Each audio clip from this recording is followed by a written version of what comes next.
Dear friends, আপনারা প্রতিদিন সময় করে 1 ঘন্টা বা আধা ঘন্টা করে আপনার স্টোরিতে পোস্ট, রিল, ট্যাক্স যাই আসুক না কেন, আপনি কেউ না কেউ রিলে, পোস্টে আপনি লাভ রিয়েক্ট করবেন।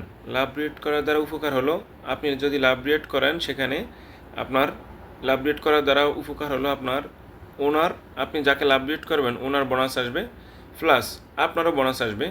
আপনি যদি কাউকে লাভ রিয়েক্ট করেন আজকে, কালকে, পরশু, আপনার আইডিটাও অন্য একজনের কাছে পরিচিত হলো এবং এই লাভ রিয়েক্ট দ্বারা আপনার কিন্তু অনেক ফায়দাও হলো।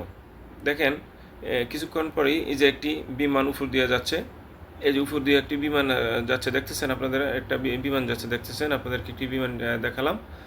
তো আমি বলবো সবসময় যে আপনারা অবশ্যই লাভ রিয়েক্ট করবেন। আপনি স্টোরি রিলে যদি আপনি লাভ রিয়েক্ট একদিন করতে থাকেন, কাউকে একদিন দুদিন করতে থাকেন, কেউ না কেউ আপনাকেও লাভ রিয়েক্ট করবে, সেও লাভ রিয়েক্ট করবে, যে আপনি তাকে লাভ রিয়েক্ট করতেছেন সেও আপনাকে অবশ্যই লাভ রিয়েক্ট করবে। এখানে এই ফুল গাছটা হলো একটি কাঁটাযুক্ত ফুল গাছ। ফুল গাছটা খুবই ভালো একটি ফুল গাছ, খুবই কাঁটাযুক্ত। Thank you so much. Love you, love you, love you.